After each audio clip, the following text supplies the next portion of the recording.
They say you never really know someone until they ask you to destroy your own dignity. I thought I knew my wife after 7 years of marriage. Every laugh line, every morning routine, every dream we'd built together brick by brick. But the woman who sat across from me that Friday night, dressed like she was going somewhere I'd never been invited, asking me to agree to something that would gut our marriage while keeping me around to pay for it. That was a stranger wearing my wife's face. My name is Daniel Foster, and I need to tell you what happened to my marriage. Not for sympathy, I don't need that anymore. But because there's something important here about knowing when to walk away, about recognizing your own worth when someone you love decides it's worthless. I'm 35, been swinging hammers and laying foundations for 15 years now. Construction work, the kind where you come home with sawdust in your hair and concrete under your fingernails. My hands are scarred and calloused, my back aches most mornings, but there's something honest about building things that last. When I frame a house, I know that family will live there for decades. When I pour a foundation, I know it'll hold firm against storms and time. I take pride in that kind of permanence. Michelle and I had been married 7 years when everything fell apart. 7 years of what I thought was a solid foundation, built on trust and mutual respect. We met when she was 25, working as a receptionist at a dental office. I was drawn to her laugh, the way she could make small talk feel meaningful. She was beautiful in that approachable way, not magazine perfect, but real. The kind of woman who looked good in anything, who made coming home feel like a reward. We never had kids, though we'd talked about it plenty. Michelle said she wasn't ready yet, wanted to enjoy being married first. I didn't push. We had time, or so I thought. She stayed home while I worked 60-hour weeks, sometimes more when big projects came up. It seemed to work for us. I provided, she managed the house, we built a life together in a modest 2-bedroom in a decent neighborhood. The kind of place my father would have been proud of. Safe streets, good schools nearby for when we were ready, neighbors who waved when you mowed the lawn. For years, our routine felt comfortable, real. I'd come home exhausted, and Michelle would be there at the door, usually with dinner ready or at least planned. We'd eat together, talk about our days, mine full of job sites and crew problems, hers quieter but still full of small details that mattered. Weekend mornings were for coffee in bed, afternoons for errands or just being lazy together. We made love regularly, not with the fire of newlyweds, but with the steady warmth of people who knew each other's bodies, who'd found their rhythm. Then about 6 months ago, things started shifting. Michelle joined what she called a social group. 5 or 6 women from the neighborhood who got together for wine nights every Thursday and weekend brunches at trendy spots downtown. At first, I was happy for her. She'd been isolated, spending too much time alone while I worked long days. I thought female friendships would be good for her, give her something to look forward to beyond my coming home each night. But these weren't normal friendships. The changes started small. Michelle's wardrobe shifted toward more revealing clothes, low-cut tops, shorter skirts, dresses that hugged her curves in ways that seemed designed for attention. When I complimented her or asked about a new outfit, she'd dismiss it casually. Just felt like trying something different, she'd say with a shrug. But I never remembered buying these clothes, and our budget was tight enough that I would have noticed expensive purchases. Her phone became an extension of her hand. Constant texting, frequent calls she'd take in private, laughter at messages she never shared. When I'd ask who she was talking to, it was always the same response. "Just the girls," she'd reply with a tone that suggested I shouldn't be interested in women's conversations. Fair enough, I thought. Everyone needs privacy. The intimacy died gradually, then suddenly. Michelle started claiming exhaustion, headaches, stress. When I'd reach for her in bed, she'd stiffen or turn away. "Not tonight," became her default response.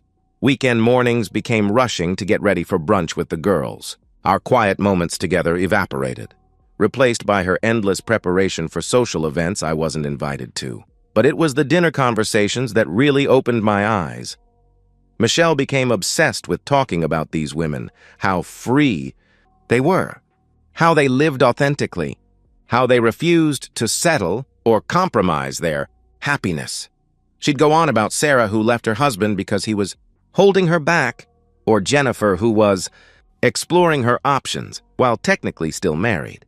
Every story seemed designed to plant seeds, to make me understand that staying in one relationship was somehow limiting, that commitment was a trap rather than a choice. I started paying closer attention to the details. These women weren't happy divorcees finding themselves. They were homewreckers encouraging each other's worst impulses. They'd meet at expensive restaurants I couldn't afford. Talk about their adventures with men who weren't their husbands. Validate each other's cheating and betrayals as empowerment and self-discovery. Michelle would come home from these gatherings energized in a way she never was after spending time with me. Her eyes would shine with excitement as she recounted their conversations. But when she looked at me, that light would dim. I could see her comparing, evaluating, finding me lacking against whatever fantasies these women were filling her head with. The warmth that used to greet me at the door was gone. Michelle would barely look up from her phone when I came home. Dinner became her talking at me rather than with me. Monologues about her friends' courage to leave boring relationships and pursue real happiness. When I'd try to engage, to ask about her day beyond the group, she'd give one-word answers and return to her phone. I noticed but didn't confront. Part of me hoped it was just a phase, middle-age restlessness, a need to feel young and attractive again. I told myself she was just finding herself, exploring friendships she'd missed out on. I worked harder, thinking if I provided more, contributed more, she'd remember what we had together. I picked up extra projects, brought home larger paychecks, surprised her with small gifts and dinner dates. I was wrong. The harder I tried, the more contempt I saw in her eyes. My efforts weren't romantic, they were pathetic. My work wasn't admirable, it was blue-collar drudgery that marked me as unambitious. My faithfulness wasn't loyalty, it was boring predictability. Everything I thought made me a good husband became evidence of my inadequacy. One Thursday night, while Michelle was in the bathroom getting ready for wine night, her phone buzzed on the dresser. I glanced at it reflexively, not snooping, just the natural response to a notification. The preview showed a text from Sarah. "Did you tell him about the open marriage thing yet? You can't keep living this lie forever." My blood turned cold. I stared at that message until the screen went dark, trying to process what I'd read. Open marriage? What lie? That night I heard Michelle in the bathroom, voice hushed but excited. "No, he has no idea," she whispered into the phone. "He's too busy playing blue-collar hero to notice anything. Tomorrow night I'm going to tell him." The laughter that followed was like ice water in my veins. This wasn't my wife anymore. This was a stranger corrupted by poison her friends had been feeding her for months. Friday evening, I came home from a particularly brutal day. 12 hours of concrete work in 90-degree heat, my shirt soaked through with sweat, my muscles screaming. All I wanted was a shower, dinner, and maybe a quiet evening with my wife. Michelle was in the living room, perfectly made up like she was heading somewhere special.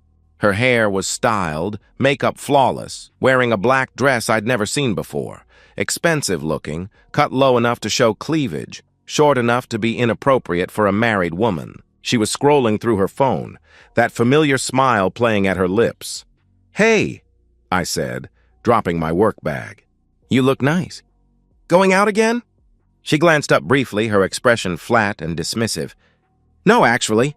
I thought maybe we should stay in tonight. Talk." Something in her tone made my stomach tighten. This wasn't the voice of a wife wanting to reconnect. This was the voice of someone who'd made a decision and was about to announce it.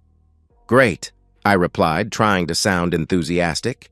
"Let me grab a shower first. Then maybe we could order dinner and—" "I was thinking we could just talk now," she interrupted, setting her phone aside. "There are things we need to discuss about our marriage."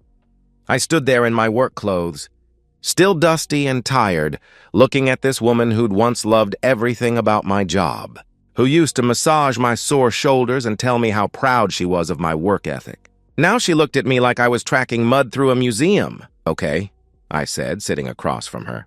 "What's on your mind?" Michelle took a deep breath like she was steeling herself for something unpleasant. "Daniel, I've been doing a lot of thinking lately. About us. About what I want from life. About whether this marriage is really working anymore." "What do you mean?" I asked. "I mean, you come home every day covered in dirt, exhausted, with nothing to talk about except job sites and crew problems. she explained coldly. We eat dinner, watch TV, go to bed. Rinse and repeat. When was the last time we did something exciting? When did we last have a conversation that made me think? The criticism hit like a physical blow. Michelle, I work 60 hours a week, so you don't have to.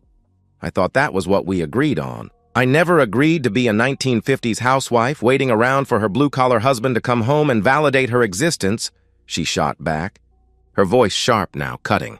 I'm 32 years old, Daniel. I have needs, desires, dreams that go beyond keeping house for a construction worker. Construction worker. The way she said it made my job sound like failure, like something to be ashamed of. This from a woman who'd lived off my construction worker income for 7 years.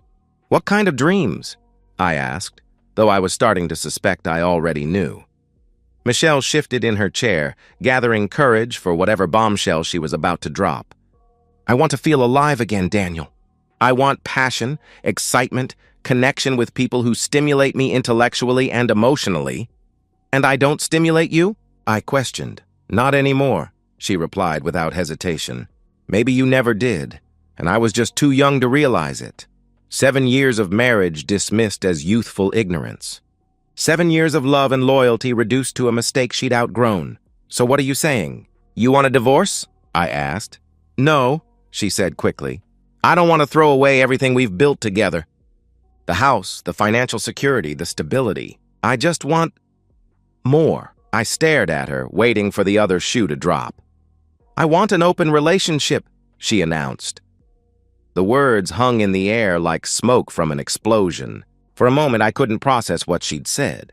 An open relationship. She wanted to stay married to me but sleep with other men. You want what? I managed to say. An open marriage, she repeated. I want the freedom to explore other connections while maintaining what we have here. Lots of couples do it, Daniel. It's called being mature about relationships. I could hear the rehearsed quality in her voice, like she'd practiced this speech. You want me to let you cheat on me? I stated flatly. It's not cheating if we both agree to it, she responded defensively. It's honesty. It's admitting that monogamy is an outdated concept that doesn't work for everyone. So you've already picked out the guy you want to be intimate with? I asked bluntly. She flinched at my language but didn't back down. There might be someone, yes. But that's not the point. The point is freedom, authenticity, not being trapped by arbitrary rules. I felt something cold and final settling in my chest. And what do I get out of this arrangement? You get to stay married to me, she answered. You get to keep the life we've built. And you get the same freedoms I'm asking for. I don't want to have intimacy with other women, Michelle. I want to be married to my wife, I replied. That's your choice, she said coldly. But you can't make that choice for me anymore. The mask was completely off now. She wanted the security I provided while getting her thrill somewhere else. She wanted me to be her cuckold. No, I said firmly. The word came out harder than I'd intended, but I meant it completely.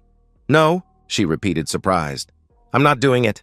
I'm not agreeing to an open marriage. I'm not giving you permission to cheat on me while I pay your bills, I declared. Michelle's expression shifted from surprise to anger. You can't just refuse to discuss this? I'm not discussing it. I'm rejecting it. Completely, I answered. This is exactly what I'm talking about. She exploded. You're so rigid, so closed-minded. You can't even have an adult conversation about what I need. What you need is to have intimacy with other men while staying married to me. Did I miss anything? I responded. You're being crude and reductive, she snapped. This is about emotional fulfillment. It's about you wanting to be a while keeping a husband, I interrupted. She stood up sharply, face flushed with anger. How dare you call me that? What else do you call a married woman who wants to sleep around? I asked. The fight was escalating fast, but I could see something else in Michelle's eyes. Surprised that I wasn't negotiating. Wasn't trying to find a compromise. My friends warned me you'd react this way, she said defensively. They said men like you can't handle strong women who know what they want. There it was. Her sisters had coached her through this entire conversation. Your friends, I said slowly. The ones encouraging you to destroy your marriage. They're encouraging me to live authentically. To stop settling for less than I deserve, she replied. "And what you deserve is a husband who pays the bills while you sleep with other men," I stated. "If you can't give me what I need emotionally and physically, then yes, I deserve to find it elsewhere," she answered defiantly. I looked at this woman I'd loved for 7 years, really looked at her.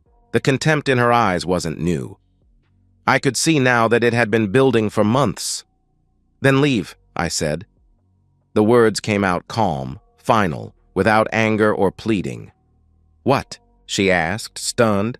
"If I can't give you what you deserve, then leave. Get a divorce. Find a man who can," I explained. Michelle stared at me like I'd slapped her. This wasn't in the script her friends had provided. "You're not serious?" she whispered. "Dead serious. You want freedom? Take it. You want to explore other connections? Do it." "But you're not doing it while married to me," I replied firmly. She tried different approaches: tears, promises, seduction.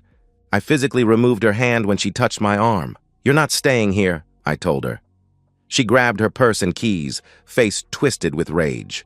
"You'll regret this, Daniel. You'll realize what you lost, and by then it'll be too late. The only thing I'm losing is a wife who wants to cheat on me." "I'll survive," I answered. Michelle slammed the door so hard the windows rattled. I heard her car start, tires squealing as she backed out. My phone was in my hand before I consciously decided to pick it up. I opened the browser and typed, "Best divorce attorney near me." My hands didn't shake. I called in sick the next morning. First time in 3 years I'd missed work for something that wasn't the flu. By 8 a.m., I was sitting in the waiting room of Williams & Associates. Family law. Robert Williams had 15 years of experience and specialized in high-asset divorces. The consultation room was exactly what you'd expect. Leather chairs, law books, diplomas covering one wall. Williams himself was mid-50s, gray at the temples, wearing an expensive suit. But he didn't look at me like I was out of place. "Tell me what happened," he said, pulling out a legal pad. I laid it all out. Michelle's demand for an open marriage. Her threat to leave if I didn't agree. The months of emotional manipulation leading up to it. I kept my voice steady and factual, but inside I was still processing the magnitude of what had happened. Williams listened without judgment, taking notes occasionally. When I finished, he set down his pen and looked at me directly. "First question, do you want to save this marriage?" he asked. "No," I answered. The response came instantly, surprising me with its certainty. She made it clear what she thinks of me, of our marriage. "I want out." "Good. Makes this cleaner," he replied, flipping through his notes. "No kids?" "No," I confirmed. Her demand for an open marriage demonstrates abandonment of marital duties. Judges don't look favorably on that. "Her unemployment weakens her position significantly," he explained. "You'll likely keep the house since you can demonstrate sole financial responsibility. She might qualify for temporary spousal support, but minimal." "What's your advice on strategy?" I asked. "Strike fast and hard," Williams advised. "Serve her immediately before she has time to plan or hide assets. File on irreconcilable differences, but document her demands." Williams pulled out a retainer agreement. "I'll need $5,000 down. We can have papers drawn up by Monday, served by Tuesday. Can we do it faster?" I asked. He looked up from the contract. "How fast?" "Today. This afternoon," I replied. Williams studied me for a moment, probably trying to gauge whether this was emotional impulse or calculated decision. "It'll cost extra for rush service. But yes, we can have papers ready by lunch and served by 4 p.m. You sure about this?" he asked. I signed the retainer agreement and wrote a check for $6,000. "I'm sure." I drove home through familiar streets, past the elementary school where we'd planned to send our future kids, past the park where Michelle and I used to walk on Sunday mornings. Everything looked the same, but I felt like I was seeing it all for the first time. Michelle's car was in the driveway. She'd come home sometime after I left, probably expecting to find me ready to negotiate, willing to compromise. Instead, she'd found an empty house and a husband who'd spent his morning hiring a lawyer. I found her in the living room, still wearing yesterday's dress, but wrinkled now, her makeup smudged like she'd been crying. She looked up when I walked in, and I could see hope in her eyes, hope that I'd come to my senses. "Daniel, I'm so glad you're here," she began eagerly. "I've been thinking all night, and I realize we both said things we didn't mean. Maybe we can save it," I interrupted, sitting down across from her. I meant everything I said. The hope died in her eyes, replaced by something harder. So what now? You want to punish me for being honest about my needs? I'm not punishing you. I'm giving you exactly what you asked for, I replied. For the next hour, Michelle tried everything. Tears, anger, promises to cut contact with her friends, offers to go to counseling. She even tried seduction, moving closer, touching my arm, reminding me of what we'd had together. I felt nothing.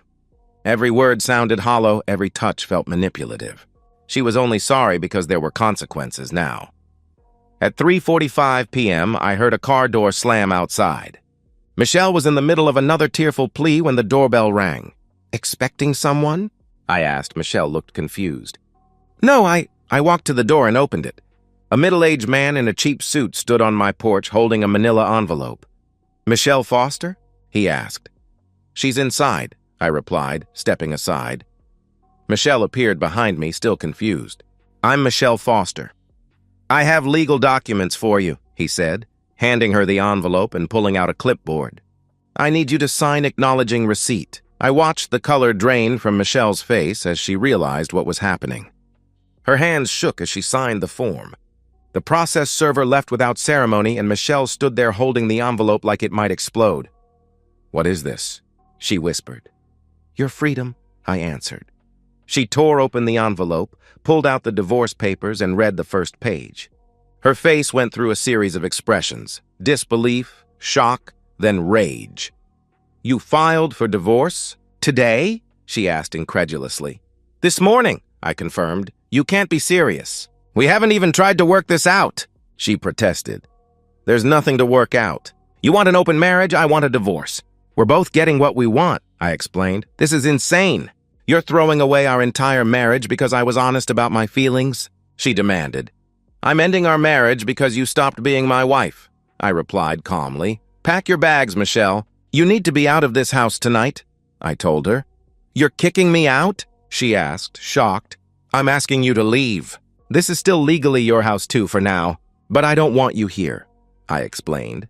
Where am I supposed to go? She pleaded. Call your sisters. I'm sure they'll help you celebrate your newfound freedom, I suggested.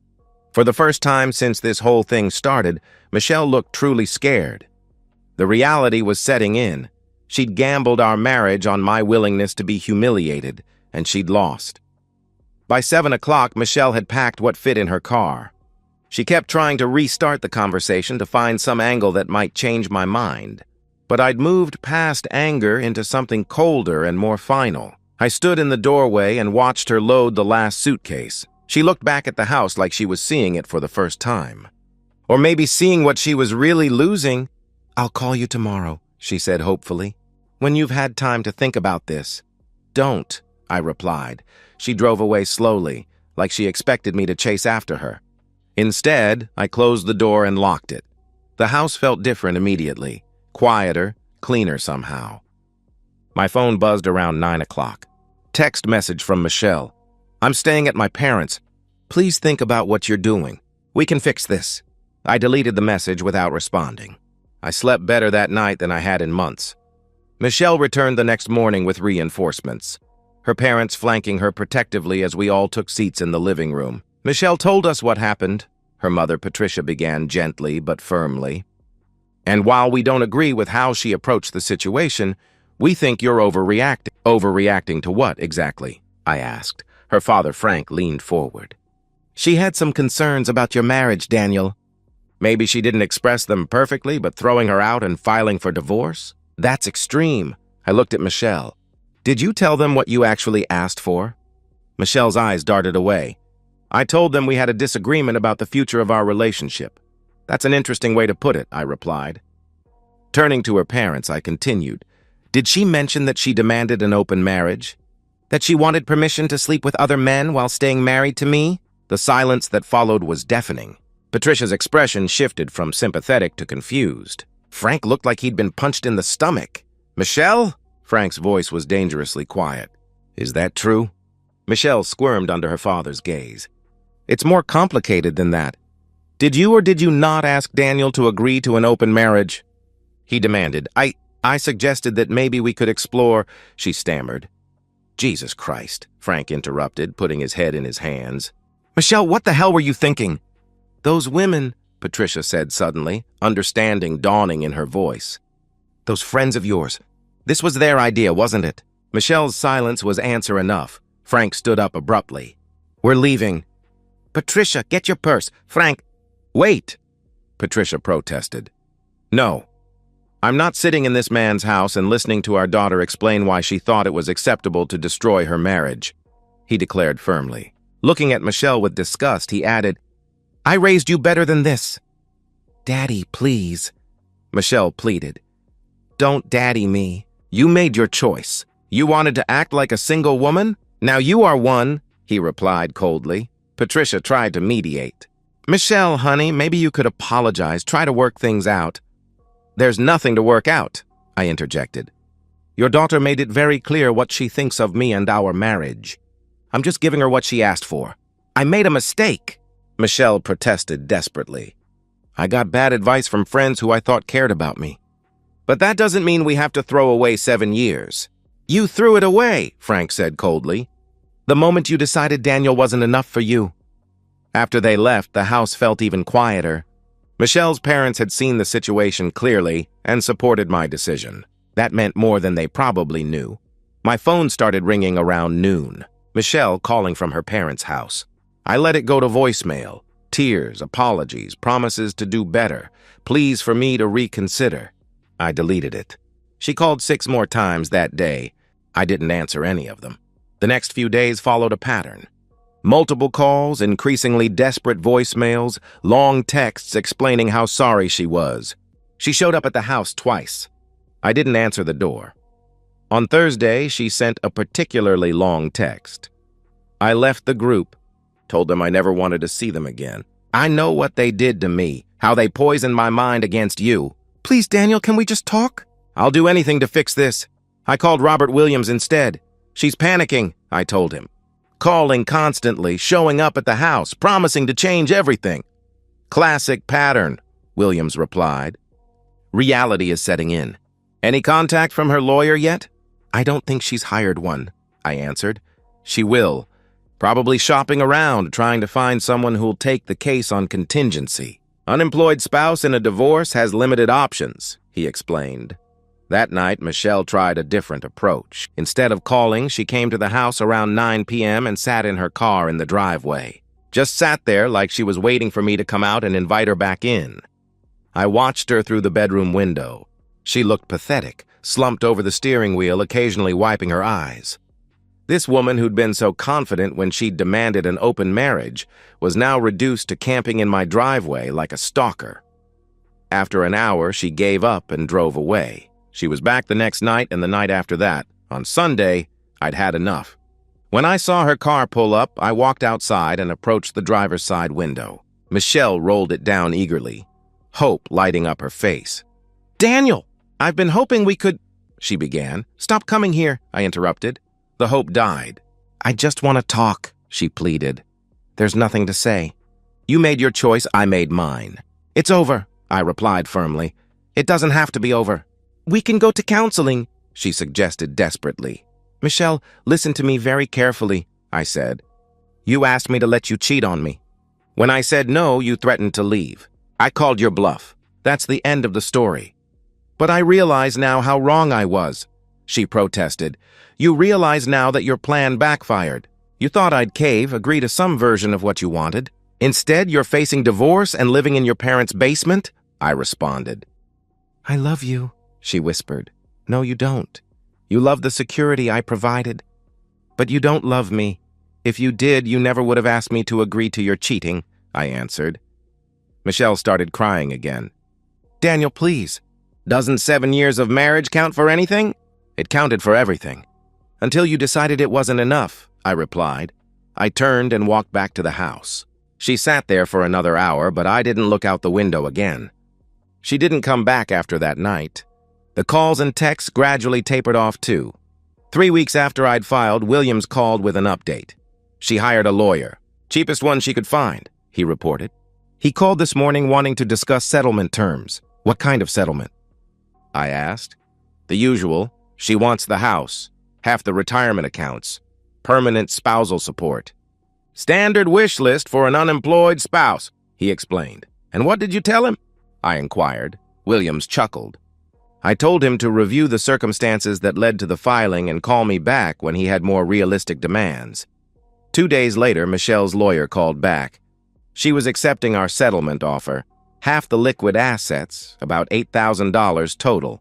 Her car, personal belongings, and 6 months of temporary spousal support. I kept the house, retirement accounts, my truck. Clean break. I felt nothing when Williams gave me the news. No relief, no satisfaction, no regret. Just a sense of completion, like finishing a long and unpleasant job. The courthouse was exactly what you'd expect. Marble floors, fluorescent lighting, and institutional atmosphere that made everything feel final and official. I sat in the hallway outside courtroom 3C, wearing the same suit I'd worn to our wedding 7 years earlier. Michelle arrived 15 minutes late with her bargain basement lawyer. She looked terrible, thin, pale, wearing a dress that looked like it came from a clearance rack. The confident woman who demanded an open marriage 3 months ago had been replaced by someone who looked defeated and desperate. When they called our case, we filed into the courtroom like opposing armies laying down weapons. Judge Patricia Hernandez presided, a no-nonsense woman in her 50s who'd probably seen every variation of human marital failure. This is an uncontested dissolution of marriage based on irreconcilable differences, the judge announced after reviewing our file. Both parties have agreed to the terms of settlement. Mrs. Foster, is that correct? Michelle's voice was barely audible. Yes, Your Honor. Mr. Foster? The judge asked. Yes, Your Honor, I confirmed. The judge flipped through several pages. Mrs. Foster, you understand that you're waiving your right to permanent spousal support in exchange for 6 months of temporary support? Yes, Your Honor, Michelle replied quietly. And you're both satisfied that this settlement is fair and equitable? The judge inquired. This was the moment I'd been dreading, not because I had second thoughts, but because I knew Michelle might try one last desperate gambit. Instead, she just nodded. Yes, Your Honor, she answered. Judge Hernandez signed several documents and looked back at us. The dissolution of marriage between Daniel Foster and Michelle Foster is hereby granted, effective immediately. You are both free to remarry. Good luck to you both. Just like that, 7 years of marriage were legally erased. No drama, no final confrontation, just bureaucratic efficiency and the sound of a gavel. Michelle was crying quietly as we left the courtroom. Not the manipulative tears she'd used during our fights, but genuine grief for what she'd thrown away. I felt a moment of pity for her, but it passed quickly. As I walked out of the courthouse, I could hear Michelle sobbing behind me. But I didn't look back. That chapter of my life was closed permanently. The alarm goes off at 5:30 a.m., but instead of dragging myself out of bed to work for someone else, I'm up early to review project schedules for Foster Construction, the company I built from the ground up after my world fell apart. It started small. 2 years after the divorce, I used my savings and a business loan to buy a truck and tools, took on small residential jobs. Now Foster Construction employs 15 people and handles everything from custom homes to commercial renovations. Last year, we pulled in $800,000 in revenue. The modest house I'd fought to keep in the divorce has been transformed, expanded, upgraded, now worth triple what Michelle and I originally paid. But the real transformation isn't in the business or the house. It's in the man who owns both. Sarah Martinez came into my life 3 years ago. She was a high school English teacher, 34, never married, fiercely independent. While renovating her sister's kitchen, Sarah asked intelligent questions about the structural work, seemed genuinely interested in the craftsmanship. Most people just want to know when it'll be finished, I told her over coffee a week later. You actually cared about how it gets done. I like understanding how things work, she replied with a smile. Whether it's literature or load-bearing walls, we took it slow. Sarah had her own house, career, retirement accounts. She didn't need me to provide for her or give her life meaning. She wanted me in her life because she enjoyed my company. The difference was profound. There was no game playing, no manipulation, no hidden agendas. When Sarah had concerns, she addressed them directly. After years of trying to decode Michelle's passive-aggressive hints, Sarah's straightforward communication felt like a revelation. Last year, we moved in together, into my house, which Sarah helped redesign. She insisted on paying her share despite my protests that I could handle the expenses. "I'm not interested in being supported," she said firmly. "I'm interested in being a partner." Last month I proposed, not with desperate hope of locking down someone I was afraid of losing, but with calm confidence of a man who'd found someone worth building a life with. Sarah said yes immediately, then surprised me. "I've already talked to my lawyer about a prenup," she announced. "I think we should both protect what we've built independently." If Michelle had suggested that, I would have been hurt. From Sarah, it just made sense. We were both established adults with assets and careers. Meanwhile, Michelle's life had remained frozen in consequences. I don't actively keep tabs on my ex-wife, but in a town this size, information travels. She still lives with her parents, though they're both pushing 70 now. She works full-time at a medical office. Better than the nail salon job she'd taken immediately after the divorce, but still far from the comfortable life she'd given up. She never remarried. Friends mentioned seeing her on dating apps, but apparently men aren't lining up to marry a woman whose previous husband divorced her for demanding an open relationship. The story had made rounds in our social circle. People occasionally ask if I regret being so harsh with Michelle. I wasn't harsh, I was self-respecting. Michelle made a choice to value her desires over our marriage. I responded by valuing my dignity over her presence in my life. Sarah and I are planning a small wedding, immediate family and close friends. We're both older, more settled, less interested in spectacle than substance. "Think you'll want kids?" Sarah asked recently as we discussed our future. "Maybe," I replied. Do you? "Maybe, but I'm happy either way. I'm not looking to you to complete my life, Daniel. You enhance it," she answered. That's the difference between Sarah and Michelle in one sentence. Michelle had expected me to fill all the empty spaces in her life. When I inevitably failed to be everything to her, she'd looked elsewhere, first to her toxic friends, then to the fantasy of other men. Sarah approaches our relationship as an addition to an already full life, not as a replacement for an empty one. She has her career, friendships, interests, goals. I'm not responsible for her happiness, I just get to share in it. 8 years ago, I thought my life was ending when Michelle walked out that door demanding I accept her infidelity. I had no idea it was just beginning. Michelle taught me what I wouldn't accept. Sarah showed me what I deserved. And sometimes, learning what you won't tolerate is the first step toward finding what you actually want. And so, we've reached the end of today's story. Was it what you expected, or did it take a twist you didn't see coming? I'm curious to hear your thoughts. Share them in the comments below, and let's get a conversation going.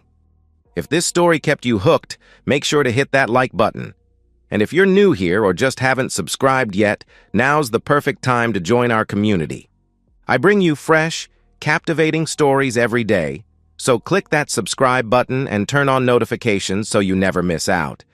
Thanks for watching, and I'll see you in the next one.